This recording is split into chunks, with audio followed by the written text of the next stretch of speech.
धज्जियां उड़ा दी गई, लोकतंत्र को तार तार कर दिया गया, कलंकित कर दिया गया। राहुल गांधी और कांग्रेस ने जो गुंडागर्दी की है उसका कोई दूसरा उदाहरण नहीं मिलता। अब मुझे समझ में नहीं आता, राहुल गांधी ऐसी गुंडागर्दी करेंगे, धक्का मुक्की करेंगे, सांसदों को पीटा जाएगा? ऐसा आचरण आज तक भारत के संसदीय इतिहास में देखा नहीं गया। अगर महाराष्ट्र और हरियाणा में हार गए तो खींच संसद के अंदर क्यों उतार रहे हैं? सर लेकिन राहुल गांधी की तरफ से कहा जा रहा है कि मैं अंदर जा रहा, संसद के अंदर खींच क्यों उतार रहे हैं? एक पाठशाला लगनी चाहिए ट्रेनिंग देने की राहुल गांधी और कांग्रेस के लोगों को कि लोकतंत्र में आचरण कैसा होता है, व्यवहार क्या होता है, मर्यादाएं क्या होती है। आज मन सचमुच में मैं भी 6वीं बार सांसद हूं, मन बहुत व्यथित है, दुखी है। कैसी चोट लगी है सर? अमित शाह जी के भाषण में जो पोल खोली कांग्रेस की, नेहरू जी हो, इंदिरा जी हो, कांग्रेस ने जो व्यवहार किया, भारत रत्न डॉक्टर बाबा साहब अंबेडकर जी के साथ, अब उसकी खींच इतनी कि गुंडागर्दी पर उतर आएंगे। हम इस गुंडागर्दी की निंदा करते हैं। शिवराज जी, राहुल गांधी कह रहे हैं कि जब मैं सदन के अंदर जा रहा था उस दौरान मेरे साथ धक्का मुक्की की गई। सारा सदन में जो सांसद वहां थे वो गवाह है किसने धक्का मुक्की की है और किसने गुंडागर्दी की है। चोट लगी है, उनके ब्लीडिंग हो रही थी, उनके टाके लगाए गए हैं। अगला कदम सर बीजेपी सरकार क्या लेगी? सारे वैधानिक कदम उठाए जाएंगे।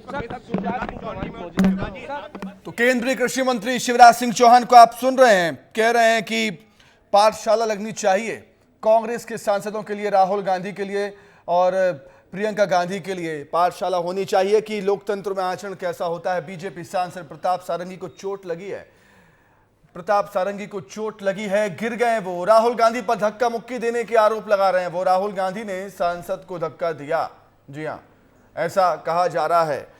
संसद में सीढ़ियों से गिरे बीजेपी के सांसद प्रताप सारंगी, सिर में चोट लगी, कहा कि राहुल ने धक्का मुक्की की। राहुल कह रहे हैं कि बीजेपी सांसदों ने धमकाया है। अंबेडकर को लेकर लगातार विवाद गर्माता जा रहा है। अब नौबत ही आ गई है, धक्का मुक्की में सांसद गिर रहे हैं, चोट आ रही है। राहुल गांधी एक एमपी को धक्का लगा, मेरे ऊपर गिर पड़ा और मैं नीचे गिर गया। किसने धक्का मारा? राहुल गांधी ने? हाँ, राहुल गांधी ने। राहुल गांधी ने धक्का मारा? राहुल गांधी। कौन सी जगह पे? और राहुल गांधी ने आकर के एक एमपी को धक्का लगा, वो मेरे ऊपर गिर पड़ा और मैं। कहाँ चोट लगी सर आपको? कहाँ चोट लगी सर? चले गए और जब इन्होंने धक्का मारा, ये राजपूत, मुकेश राजपूत, इनके ऊपर गिर गया, ये नीचे जमीन पे ऊपर गिर गया। इसके कारण उनको चोट लगा है, दोनों को चोट लगा है। एक को तो स्टिच लगा है, ब्लीडिंग कम नहीं हो रहा था। तो बहुत राहुल गांधी का जो हार का हताशा है, और इन लोगों ने ही मांगा था कि चर्चा हो जाए। स्पेशली हमने जब चर्चा शुरू की कॉन्स्टिट्यूशन के बारे में, तब इनका पूरा पोल खोल गया, इसलिए गुस्से में आके इसे गुंडागर्दी किया है। बहुत जो भी कार्रवाई, जो कुछ भी कानून के हिसाब से कार्रवाई करना है, एफआईआर लेके सब कुछ options are open. Rahul Gandhi कह रहे हैं कि प्रहलाद जोशी को आपने सुना, राहुल गांधी पर गंभीर आरोप लगा रहे हैं, कांग्रेस पार्टी पर गंभीर आरोप लगाए जा रहे हैं बीजेपी नेताओं की तरफ से। अमृत तिवारी हमारे सहयोगी दिल्ली से हमारे साथ जुड़ गए हैं। अमृत, एक तो संविधान पर चर्चा होना, संविधान का विषय अपने आप में संवेदनशील विषय है। बाबा साहब अंबेडकर की जब बात होती है, सियासत गर्मा ही जाती है, और सियासत का चरित्र ऐसा है कि धक्का मुक्की की नौबत आ जाना, सांसद का गिर जाना, सांसद को चोट लग जाना, सियासत ना जाने क्या क्या तस्वीरें दिखा रही है इस समय संसद में। अमृत, मैं आपके पास लौटूंगा, रिएक्शन भी सामने आ रहे हैं लगातार, वो भी सुन लेते हैं। मैं दोबारा लौटूंगा आपके पास। अमृत, हमारे साथ में धक्का मुक्की की गई, बदसलूकी की गई, इसीलिए हमारी षडंगी जी को चोट आई, स्टिच लगी। मुकेश राजपूत अभी बेचारा आईसीयू में भर्ती है। इसीलिए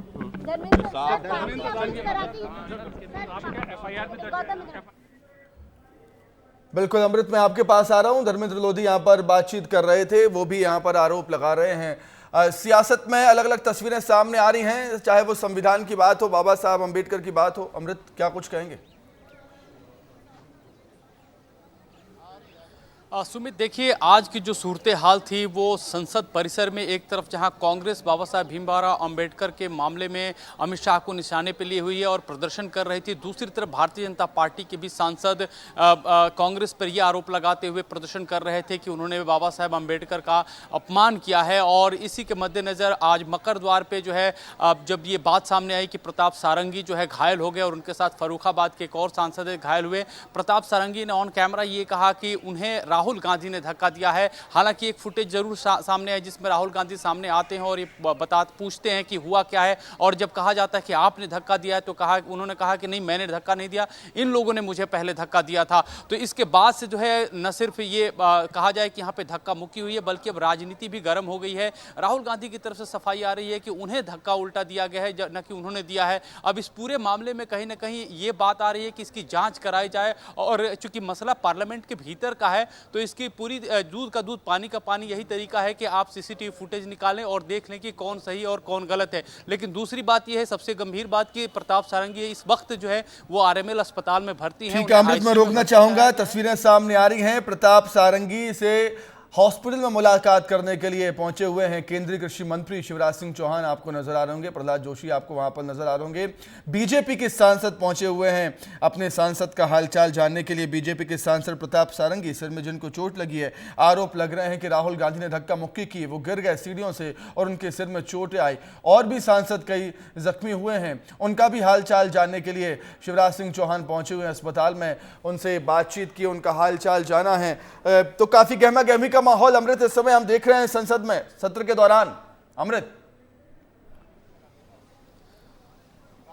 बिल्कुल सुमित, देखिए स्थिति आज जो है काफ़ी, अगर कहा जाए, प्रत्याशित तरीके से बाहर देखने को मिली। एक तरफ जहां कहा जाए कि पॉलिटिकल स्कोरिंग चल रही थी, आज राहुल गांधी नीली टी शर्ट पहन करके पहुंचे हुए थे, प्रियंका गांधी भी नीला पटका डाल करके संसद में परेड करती हुई दिखाई दी।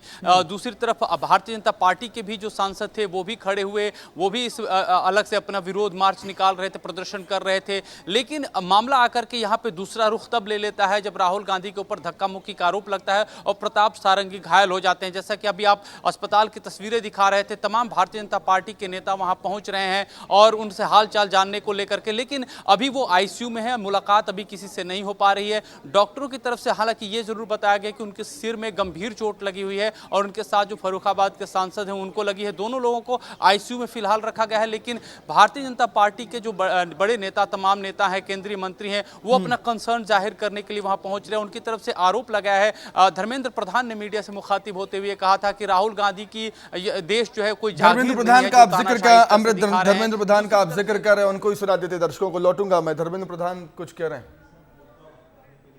मुद्दा तय करना चाहते हो, इसको मैं कठोर से कठोर शब्दों में निंदा करता हूँ। राहुल गांधी कह रहे हैं कि हम अंदर जा रहे थे सदन के अंदर और उसके बाद में धक्का दिया गया, मुझे धक्का दिया गया, तो इसीलिए उन्होंने धक्का दिया तो प्रताप सारंगी जी की सर फूट गई। इसीलिए ये क्या शर्मनाक बात है, ये क्या शर्मनाक बात है। सबने देखा है, उनकी पार्टी के लोगों ने देखा है। क्या कोनिया को धक्का नहीं मारे?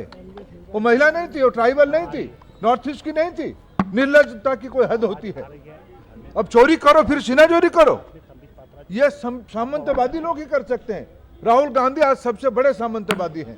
धर्मेंद्र जी, प्रियंका गांधी और कांग्रेस के तमाम नेता एक वीडियो जारी कर रहे हैं, कई वीडियो जिसमें ये दिखा रहे हैं कि बीजेपी के सांसद उनकी तरफ आगे बढ़ रहे हैं, उनके साथ में जो है। देखिए भाई, देखो, हमारी सांसद साथी आईसीयू में भर्ती है, सर पे स्टिच लग चुकी है, तो ये परिवार क्या क्या कहना चाहता है, क्या करना चाहते हो लोग?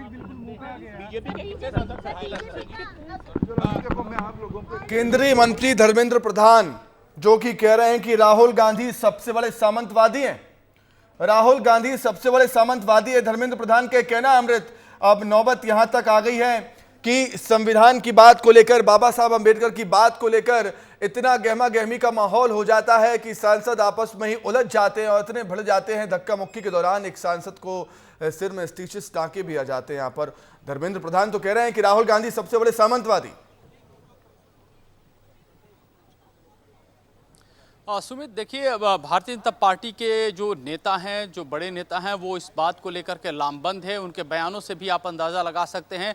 दूसरी तरफ कांग्रेस पार्टी जो अब इस मामले के बाद थोड़ी सी बैकफुट पे नजर आ रही है, उन्होंने अपनी तरफ से एक वीडियो जारी किया है और उन्होंने ये दिखाने की कोशिश की है कि देखिए प्रियंका गांधी, मल्लिकार्जुन खड़गे जब मकर द्वार पे खड़े थे तो किस तरह से उनका विरोध हो रहा था और उनको अंदर घुसने नहीं दिया जा रहा था। इस जो दूसरा कांग्रेस की तरफ से वीडियो जारी किया गया है वो यही दिखाने के लिए कोशिश किया गया है कि असल में जाति उनके साथ हो रही थी, न कि जो भारतीय जनता पार्टी अपना नैरेटिव पेश कर रही है वो है। तो आप देखेंगे कि दोनों ही पक्ष जो हैं वो अपनी बात अपने स्तर से कह रहे हैं और एक दूसरे पे आरोप लगा रहे हैं। लेकिन मूल बात यह है कि जो एक बहस छिड़ी थी, जो बहस चल रही थी संविधान पे, अगर बात करें उसको पूरे लोकसभा हो चाहे राज्यसभा में, जिस तरह से एक बहस चल रही थी और जिस तरह से भारतीय जनता पार्टी के सांसदों ने कांग्रेस को खासतौर पे निशाने पे लिया हुआ था, उसके बाद से स्थिति तब बदलती है जब अमित शाह का भाषण आता है और उसमें एक वाक्य को लेकर के मुद्दा बनाया जाता है। और फिर आज फिर से देखिए कि मामला अब दूसरी तरफ रंग लेता हुआ दिखाई दे रहा है जब सांसद घायल हो जाते हैं और अब राहुल गांधी निशाने पे हैं।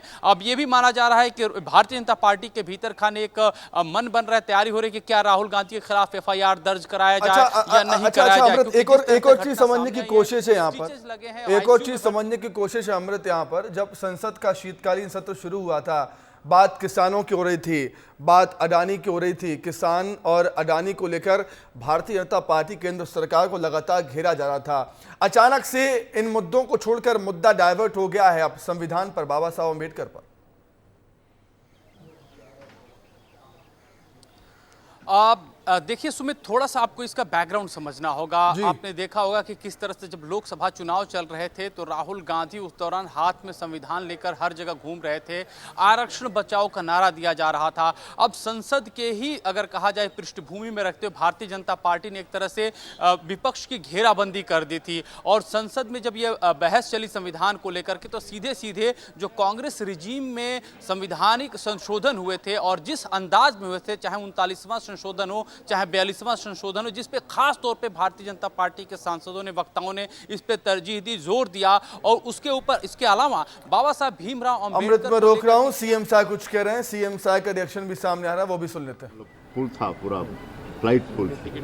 हाँ हाँ सर, ये जोगी कांग्रेस डॉक्टर अम्बेडकर जी को लेकर कांग्रेस वाले लोग लगातार धरना प्रदर्शन कर रहे हैं और आप पर आरोप लगा रहे हैं आप लोगों पर कि आप लोगों ने उसका अपमान किया, क्या करना है? इतिहास उठा के देखना चाहिए कि अंबेडकर जी का वास्तव में अपना अपमान किसने किया है। हमारी सरकार ने तो लगातार उनका सम्मान करने का प्रयास किया है। बाबा साहब भीमराव अंबेडकर जो संविधान के निर्माता भी थे, लेकिन दुर्भाग्य की इस देश का जो पार्लियामेंट है वहाँ उनका चित्र तक कांग्रेस की सरकार ने लगाना आवश्यक नहीं समझी थी। वो सम्मान भी देने का काम हमारी सरकार ने किया और बाबा साहब भीमराव अंबेडकर जहाँ जन्म लिए, जहाँ शिक्षा लिए, जहाँ दीक्षा लिए, जहाँ उनका निर्माण हुआ, ऐसे 5 जगहों को पंचतीर्थ का नाम देकर वहाँ विकास करने का काम हमारी भारतीय जनता पार्टी की सरकार ने की है। सर, जोगी कांग्रेस जो है, रेणु जोगी अब कांग्रेस में फिर शामिल होने के लिए आवेदन दी हुई है, किस तरह देखते हैं? और जो पुराने जो कांग्रेस में उनको फिर से कांग्रेस में शामिल करने की तैयारी कांग्रेस की ओर से की जा रही है चुनाव से पहले, कैसे देखते हैं सर आप? अब इनका अपना विषय है, इसमें हम क्या कहना चाहेंगे, उनका निर्णय है। सर, ये नक्सलवाद पे लगातार कहीं ना कहीं बड़ी सफलता मिल रही है और अब एक बार फिर से कांग्रेस ने नक्सलवाद को लेकर के, मुठभेड़ को लेकर के सवाल खड़े किए कि निर्दोषों के ऊपर हमला किया गया, कुछ बच्चों के ऊपर हमला किया गया और सरकार कहीं ना कहीं इस मामले को दबाने की कोशिश। पिछले 1 साल में नक्सलवाद के साथ जिस मजबूती के साथ हमारे सुरक्षा बल के जवान लड़ रहे हैं और जिस तरह से 1 साल में 220 से ज़्यादा नक्सली मारे गए हैं, 1500 से ज़्यादा या तो आत्मसमर्पण किए हैं या उनकी गिरफ्तारी हुई है और इसकी प्रशंसा पूरे देश में हो रही है। और माननीय गृह मंत्री जी का संकल्प है कि 2026 मार्च तक देश से नक्सलवाद समाप्त करना है और उस दिशा में डबल इंजन की सरकार के कारण लाभ भी मिल रहा है और मुझे पूरा विश्वास है कि हमारे माननीय गृह मंत्री जी का ये जो संकल्प है वो अवश्य पूरा हो जाएगा।